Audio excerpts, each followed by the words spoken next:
King Robert Baratheon stood in the Red Keep, his crown heavier than ever. His friend, Lord Eddard Stark, stood beside him, the new hand of the king. But unlike the original tale, something was different this time. Tywin Lannister had tried all his tricks. He had whispered, bribed, even threatened, but it didn't work. Robert wasn't listening to him. And Ned had begun to see through the golden lies of House Lannister. It all started when Jon Arryn died, the old hand of the king. In this version of the story, Robert didn't just accept the death as natural. He grew suspicious. Too many people were quiet, especially Lannisters. Ned, still in Winterfell at that time, received a raven from Varys, not just Robert. The message was clear. Jon Arryn was murdered. Suspect, the Lannisters. When Robert came to Winterfell, he didn't ask Ned to be hand just out of friendship. He begged him. "I need someone I can trust, Ned," he said. "Not someone with a lion's tongue." Ned agreed, but with a warning.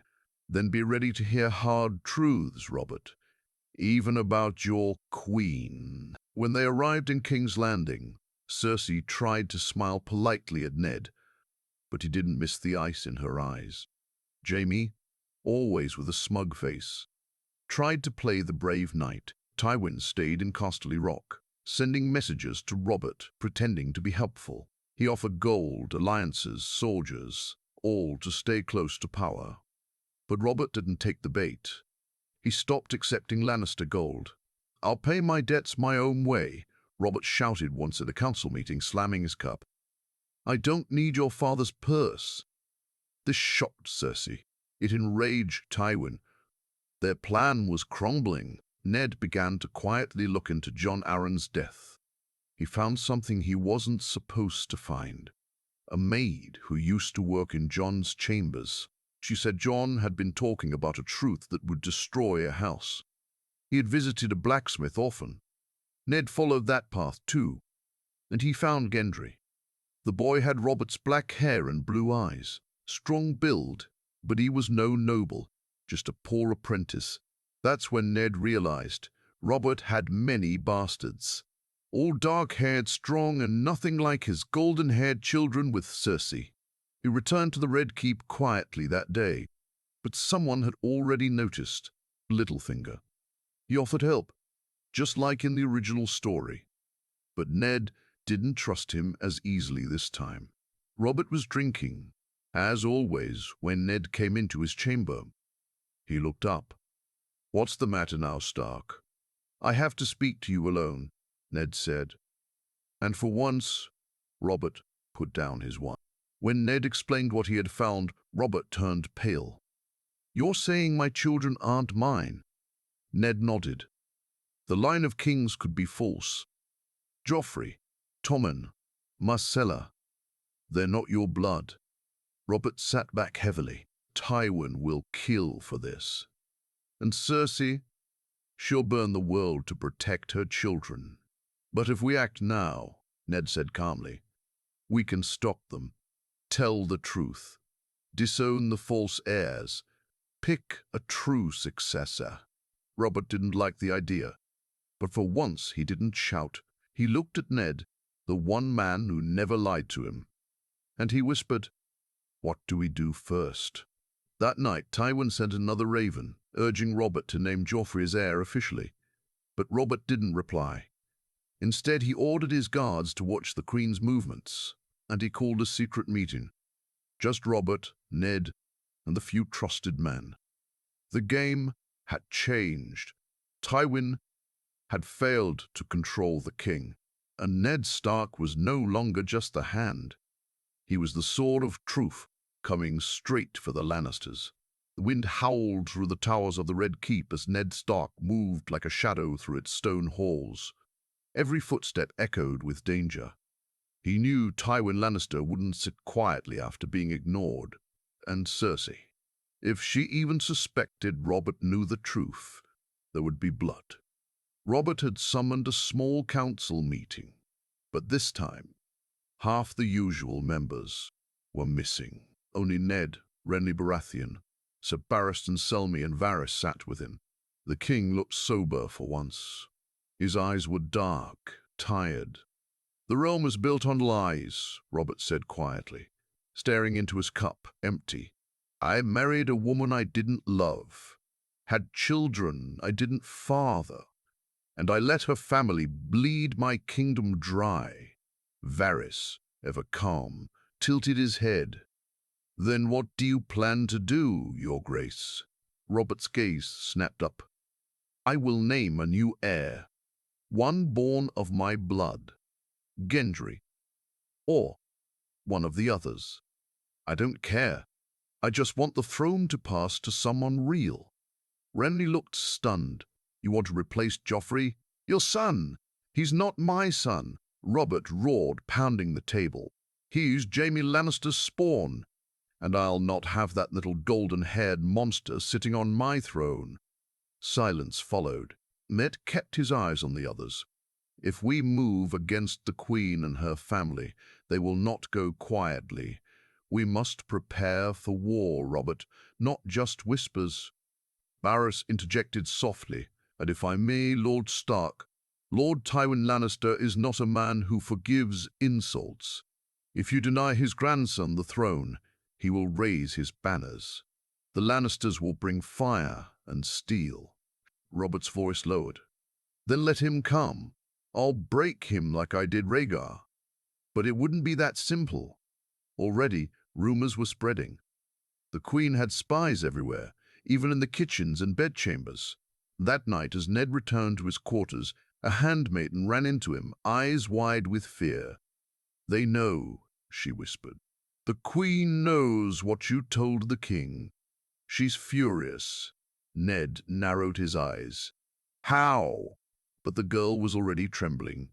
"Please, my lord, I only bring the message. She plans to take the children and flee. Or worse, strike first." Ned dismissed her and rushed to Roper's chambers, only to find them empty. Panic rose in his chest. He barked for guards, but many had vanished from their posts. It was already happening. Cersei had acted first. Down in the royal quarters, chaos had erupted. Robert's chambers were in disarray. The king was gone. Not dead, just gone. And in his place a note left in Cersei's handwriting. "You were too slow, dear husband. The lion always strikes before the stag." Ned turned cold. Elsewhere in the castle, Joffrey had seized the Iron Throne. Sir Meryn Trant and a group of Lannister men stood guard. The small council had been replaced with Cersei's loyalists. She claimed Robert had taken ill and would no longer be seen. But Ned knew better. Robert had either been drugged, locked away, or worse. Now, Ned had to act fast. He still had men loyal to him, some of Robert's old guards, his own northern men, and perhaps, if he moved swiftly, Renly and Sir Barristan. But against the full might of the Lannisters, it would be a bloodbath. He met Renly in the dark, under the sept. "You saw what's happening?" Ned asked. Renly nodded. "She moved too fast. She's declared Joffrey king. The city believes it. The gold cloaks are split. Some follow her. Others are confused." Ned clenched his jaw. "Then we take Robert back.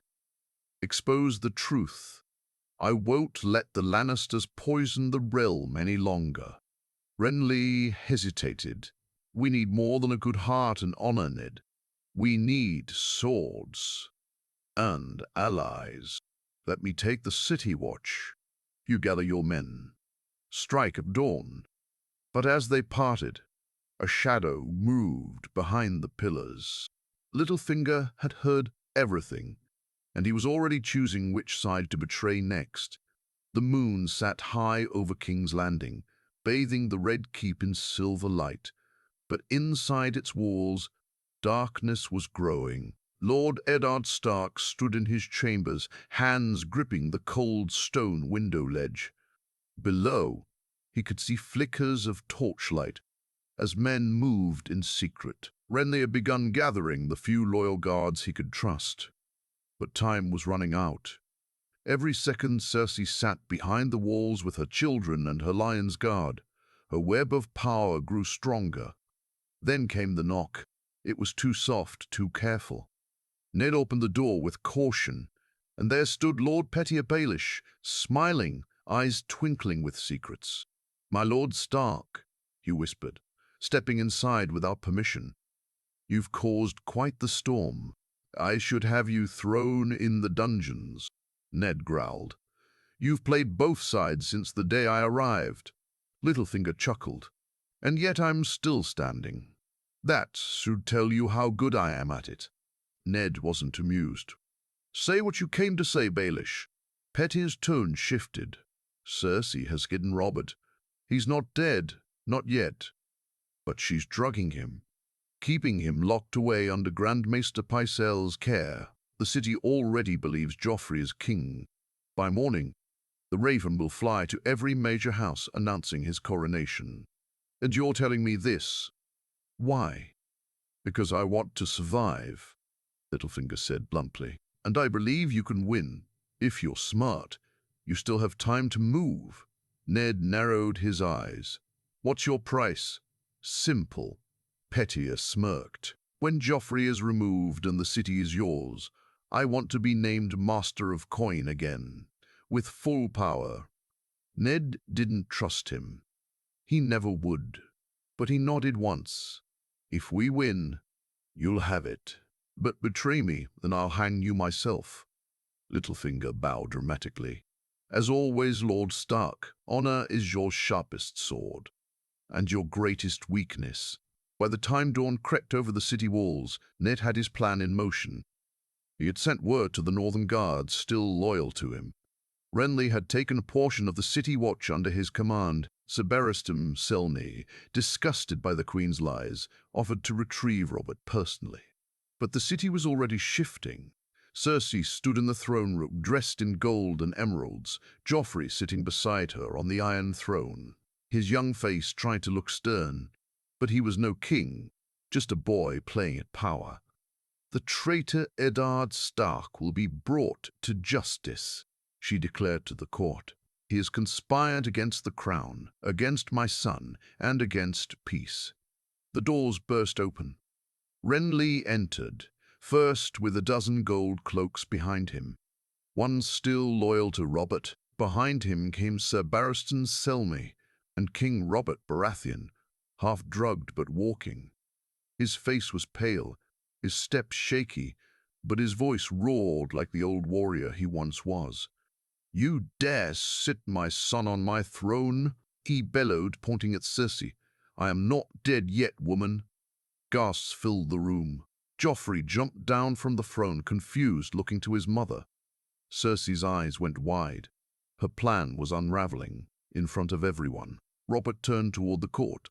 "Lord Eddard Stark speaks truth.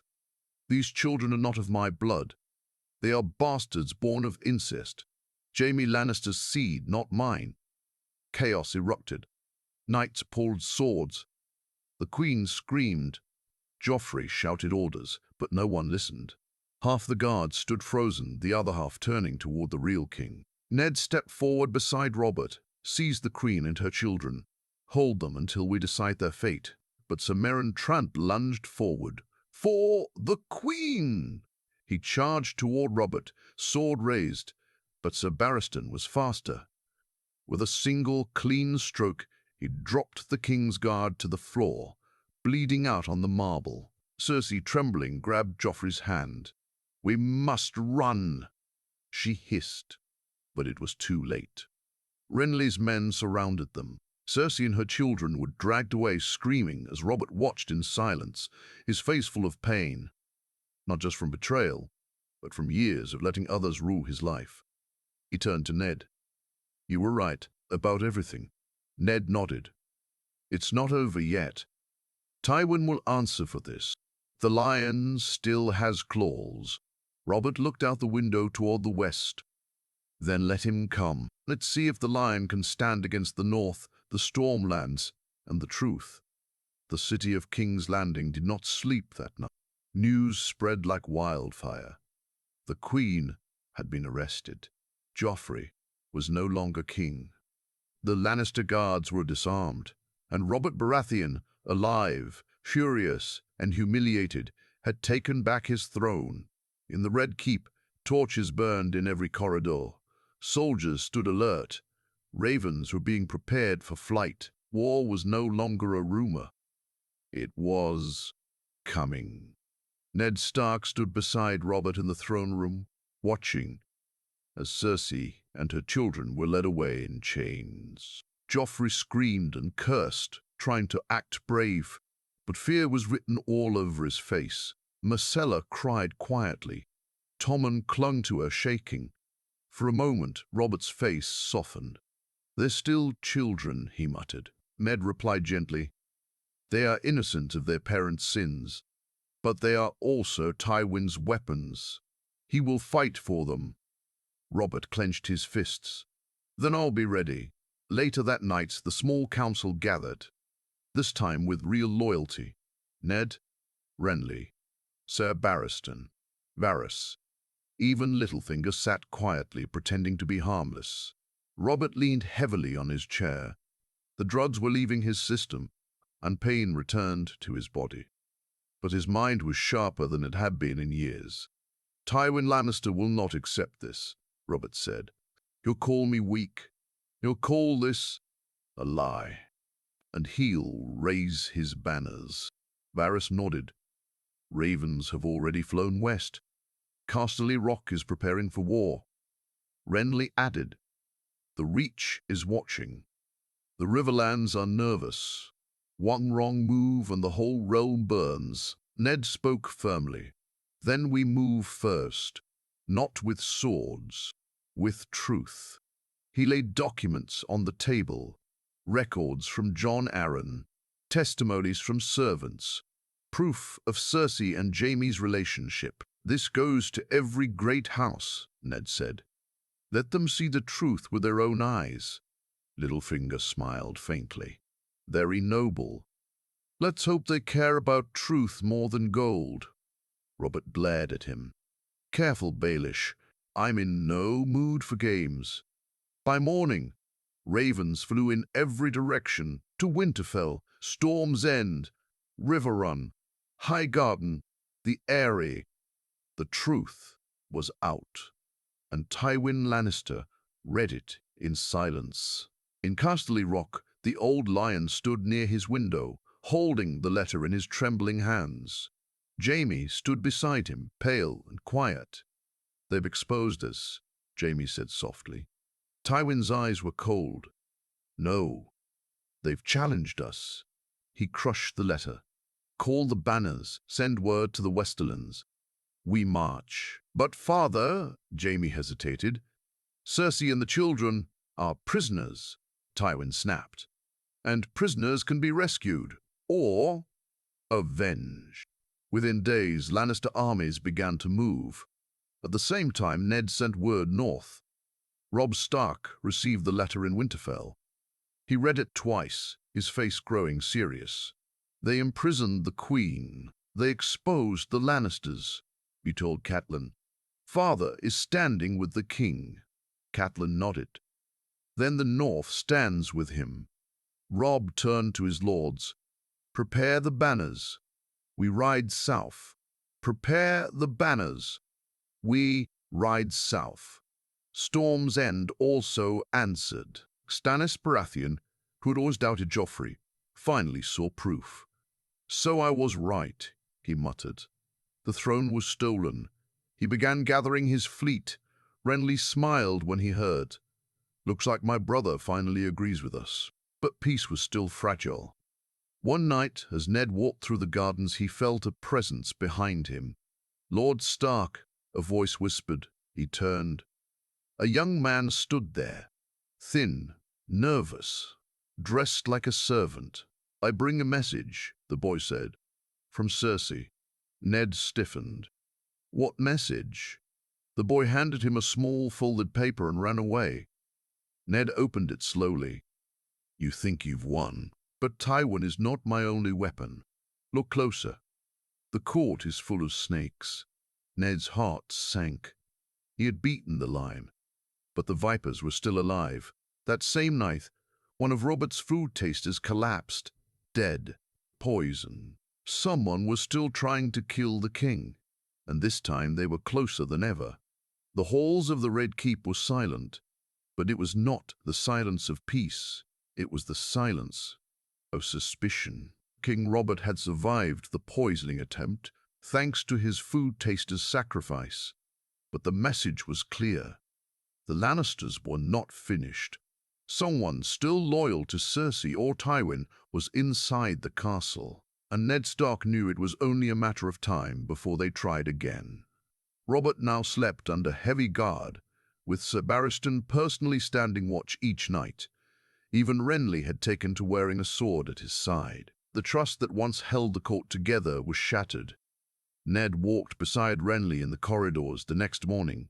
"We're not fighting a war outside yet," he said, "but we're already losing one inside these walls." Renly sighed. The Lannisters had years to sink their claws into this place. Gold buys many friends in a city like this. They passed 2 gold cloaks in the hallway. Both nodded politely, but Ned's hand went to his sword all the same. He trusted no one now. Later that day, a council was called in Robert's chambers. The king was recovering, but his voice had returned to its usual thunder. "I want the traitors found," he barked. "If there's even a rat in the kitchen wearing Lannister red under their cloak, I want their head on a spike." Ned nodded. "We'll begin with the servants, the guards, even the maesters. Varys can help." All eyes turned to the spider. Varys only smiled. "I have already begun, your grace. Whispers travel faster than swords, after all."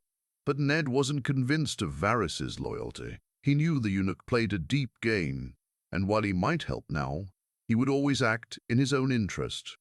Later that evening, as the castle began to quiet, Ned received a visitor he did not expect. It was Sansa. His daughter entered his chambers, her eyes red from crying. "Father," she whispered, "they're saying terrible things in the halls. That the Queen is a traitor. That Joffrey is not the real prince." Ned closed the door gently. "You're too young to be caught in this. But I loved him," she said, her voice cracking. "He was kind once. I wanted to marry him." Ned knelt before her and took her hand. "Sansa, sometimes people wear masks. Joffrey was never who you thought he was, and I'm sorry you had to learn that." She looked up. "Will they kill him?" Ned paused. "That's not for me to decide. But he will answer for what he's done." Sansa nodded slowly, then turned away. But as she walked down the corridor, unseen by her father, a shadow followed her. A servant girl with golden eyes.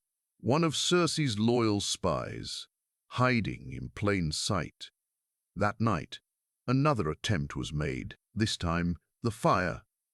At midnight, the door to Robert's chambers burst into flames.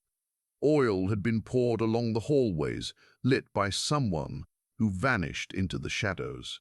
It was Sir Barristan who broke the door down, dragging Robert out with bare hands. The king was coughing and furious but alive. By morning the Red Keep smelled of smoke and fear. "We have traitors among us," Robert growled, sitting beside the blackened ruins of his chambers. "This is war." Ned had had enough. He gathered trusted soldiers and began purging the castle. One by one, suspected Lannister loyalists were arrested. Some confessed. Some didn't need to. They were caught with poison, with false keys, with stolen scrolls meant for Casterly Rock. But the worst betrayal came when a familiar face was dragged into the council chambers. Grand Maester Pycelle. He looked frail and confused, but the evidence was clear. Messages to Tywin, hidden vials, false reports of Robert's health. Robert stared at him with fire in his eyes. "You were feeding me milk of the poppy for weeks. You said I was healing. I was only following orders," Pycelle croaked. "The Queen insisted." You swore to serve me, Robert shouted. And you betrayed your king. Ned stepped forward. He must be removed from the council, perhaps even sent to the wall. Robert nodded. Do it. The purge had begun, but so had the real war, because that same day a raven arrived from Riverrun. Tywin Lannister had crossed the Riverlands. The West was marching east and burning everything in its path. The raven from Riverrun trembled in Ned Stark's hand. Its message was short, but the weight of it was immense. Tywin Lannister marches with 20,000 men. Lord Tully requests aid. The Riverlands burn. Ned's jaw clenched. His wife's family was under attack. Villages were being razed. Farmers slaughtered. Roads choked with smoke. Tywin hadn't sent a reply. He had sent fire. Robert stood by the window, wine forgotten in his hand. I knew the old lion wouldn't take this lying down. Ned faced him. We can't stay behind these walls and wait for him to reach us. He's testing us, pushing into the Riverlands first. But his true goal is King's Landing and your throne. Robert's voice was low but steady. Then we meet him before he gets here. Renly, standing in full armor nearby, agreed. Let me ride out. I'll gather the Stormmans. We'll march north and meet them head-on. But Ned shook his head.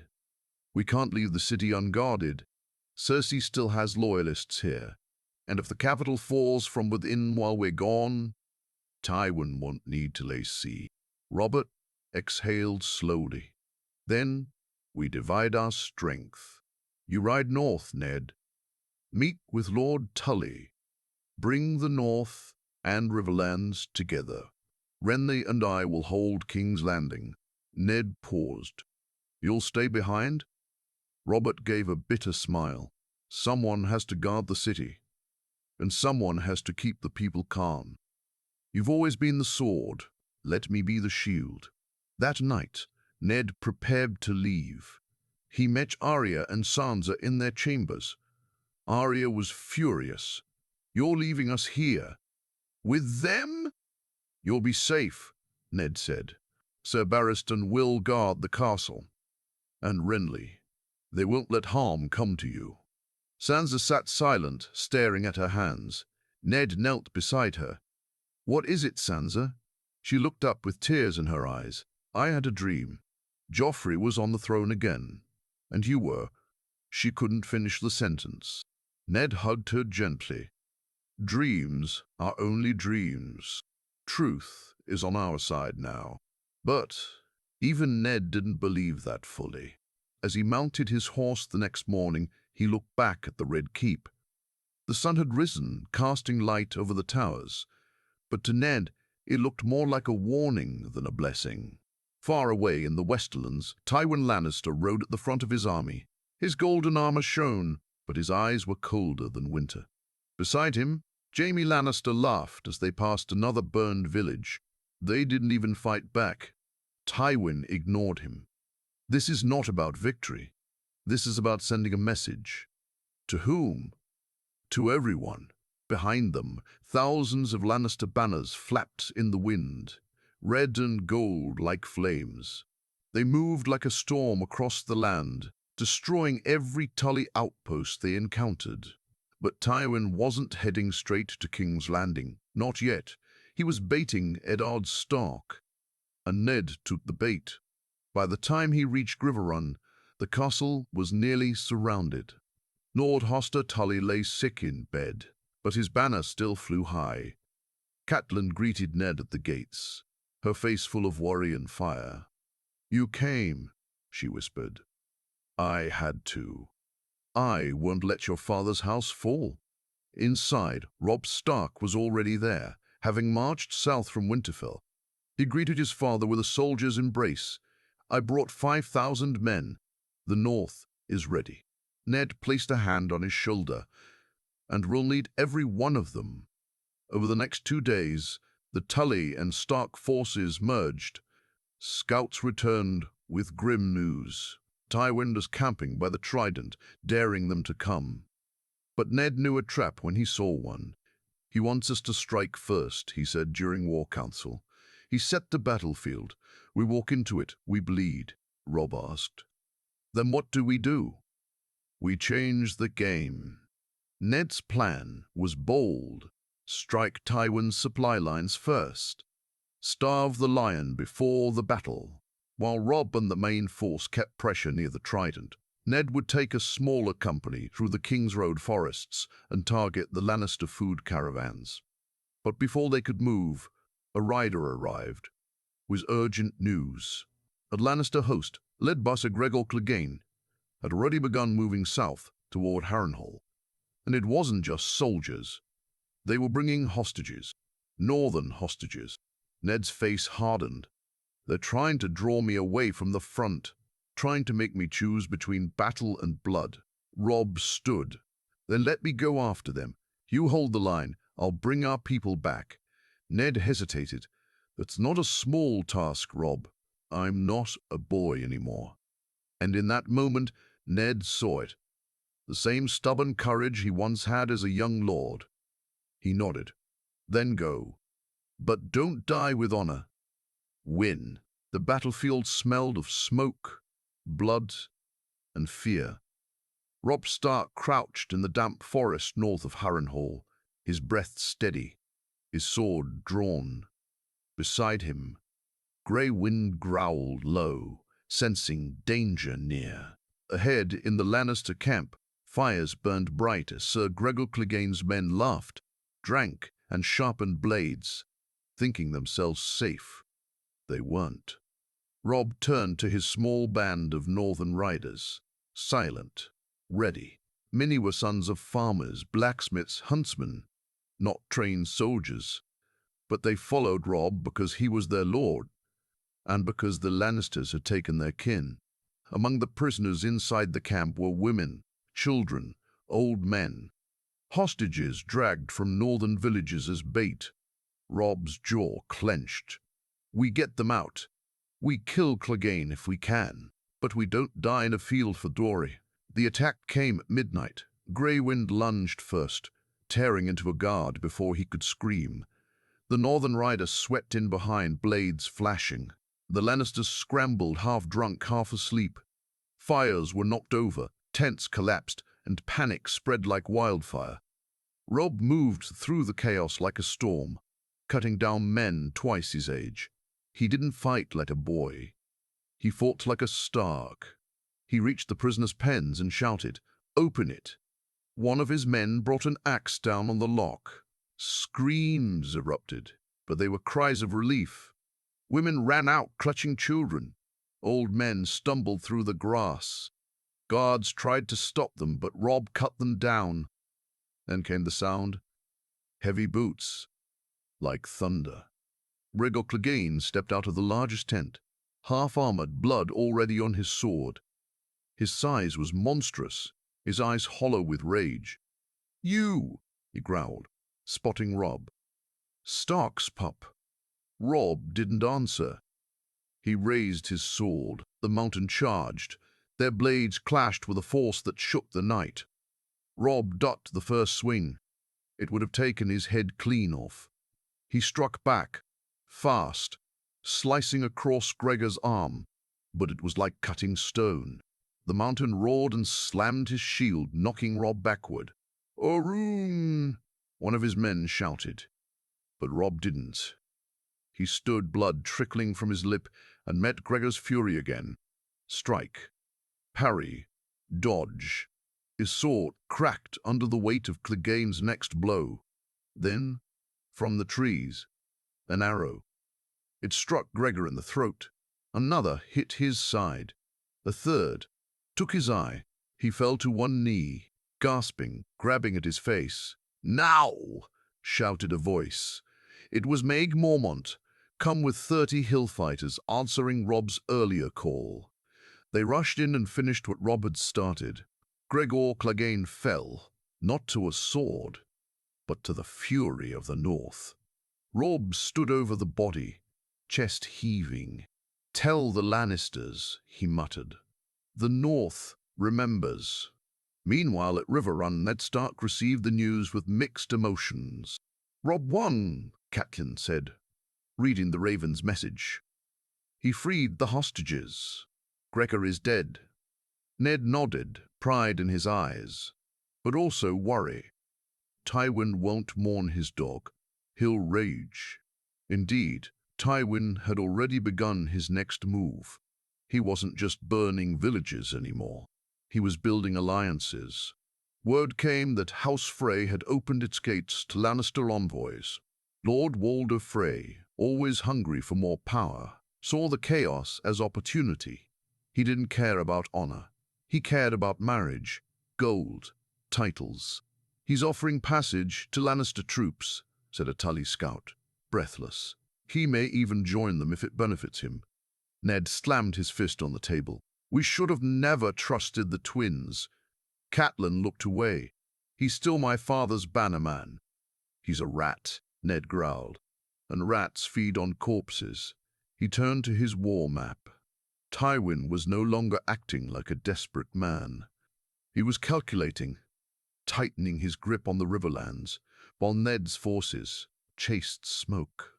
The king's army was stretched thin. If Walder Frey joined the lines, they'd be outflanked. A hard choice had to be made. "We march for Harrenhal," Ned said at last. "We take the castle before Tywin does. We make it our shield." "But Tywin," Catelyn began. "I know," Ned said. "He'll be waiting. But we won't go through the front." Ned's plan was bold. Use the same forest paths Robb had taken. Strike fast and take Harrenhal before Tywin could react. Before leaving, Ned wrote 2 ravens. One to Robert: "Prepare the city. The lion's claws are spreading. Keep the girls safe." One to Robb: "You have proven yourself. Ride east. Meet me at Harrenhal. We end this together." The wind screamed over the black towers of Harrenhal, once a cursed ruin, now a fortress of fate. Smoke coiled from its chimneys, its twisted stone bones watching like silent ghosts. Inside, Lord Eddard Stark stood over the map table, armored, focused. His banners had arrived, stark wolves beside Tully trout, and from the east, Robb rode in with what remained of his raiding force, bloodied but victorious. They had no time to rest. Ravens had confirmed the worst. Tywin Lannister marched at full speed, and behind him more houses had begun to bend the knee. Walder Frey had agreed to allow safe passage through the twins for a price. Some claimed he'd already promised one of his daughters to a Lannister son. Others said gold had been enough. Ned no longer cared for rumors. War was here. As the Stark camp prepared for the final push, Ned met Robb in the courtyard. "You've done well," he said, "but this next battle won't be a raid. Tywin will have full strength, knights, siege weapons, money, fear." Robb's face was tired, bruised, but his voice was solid. "Then we hit him with what he doesn't have." "What's that?" "Honor." Ned almost smiled. Almost. Inside the halls of Harrenhal, plans were drawn. The castle's ancient tunnels offered secret ways in and out. Ned remembered them well, whispers of the past Jon Arryn had once told him. While Tywin expected a siege, Ned planned a strike. At this time, he wouldn't be merciful. That night, father and son sat alone beside the fire. "I was always afraid," Ned admitted, "that I'd make you like me. So tied to honor, you'd break before you'd bend." Robb stared into the flames. "Then I should thank you. If I become half the man you are, I'll do fine." Ned said nothing. His heart was heavy. He didn't say what lingered in his mind, that sometimes to protect honor you had to lose it. The next dawn, horns echoed across the fields. Tywin Lannister's army had arrived. From the high towers of Harrenhal, the red and gold banners of House Lannister stretched across the horizon like a firestorm. Thousands marched in gleaming armor, rows upon rows of trained killers. Siege towers rolled forward, trebuchets wheeled into place, and at the front rode the old lion himself, Tywin Lannister. His expression was carved from ice. He expected surrender. He got fire. Before the first trebuchet could launch, a dozen hidden tunnels beneath the field opened, and Ned's men burst out, burning the supply carts, killing the horses, setting fire to the siege engines. Then came the real strike. From the eastern woods, Robb charged with the northern cavalry, slamming into the Lannister flank. The lions turned too slowly, caught off guard. Panic rippled through their lines. And then the gates of Harrenhal opened. Ned Stark rode out at the head of the Tully Stark force, a wolf in the ruins of dragons. Tywin's army tried to regroup, but too many had scattered. Too many fires burned behind them. And still, Tywin held the line. He fought like a man possessed, issuing orders, redirecting men, killing with precision. Jaime rode beside him, trying to rally what remained of their elite knights. But it wasn't enough. Hours passed. Bodies piled on muddy ground. The screams of dying horses mixed with the clash of swords. The Harrenhal fields were soaked in blood. And then Ned found him. Across the chaos he saw Tywin, dismounted, surrounded by his dying men. Ned rode forward, sword drawn. Tywin turned. Neither spoke. Their blades met in a clash that echoed through the dying screams. Tywin was older, slower, but brutal. Ned was wounded, tired, but steady. They circled, struck, parried. The war seemed to shrink around them, like it had come down to this moment. "You destroyed your daughter," Ned growled. "You tried to burn the realm for a false crown." Tywin bled from his mouth. "I did what I must. That is what power is. You don't understand it. You never did." "I don't want power," Ned said. And then he drove his sword through Tywin's chest. The lion gasped once and fell. It was over. The Lannister army broke. Jaime was captured. The Freys retreated, fearing they'd backed the wrong side. The Battle of Harrenhal became legend. Not for glory, but for its cost. Thousands dead. But the war was won. 2 weeks later, back in King's Landing, King Robert Baratheon stood before a roaring crowd. Beside him stood Ned, Robb, Renly, and Sir Barristan. He raised his voice. The lions roared, but the wolves answered. And now the realm will know peace. Joffrey, Marcella, and Tommen had been sent to exile, not killed, but banished with their mother. Cersei would live, but never rule again. Jaime was sent to the wall, stripped of title, no longer the Kingslayer, just a man in black. Robb was named Warden of the North. And Ned, he refused power again. He returned to Winterfell, leaving behind the bloodied throne, the lies, and the fire. But as he looked back one last time at the Red Keep, he knew the truth. Peace never lasts, and winter always returns.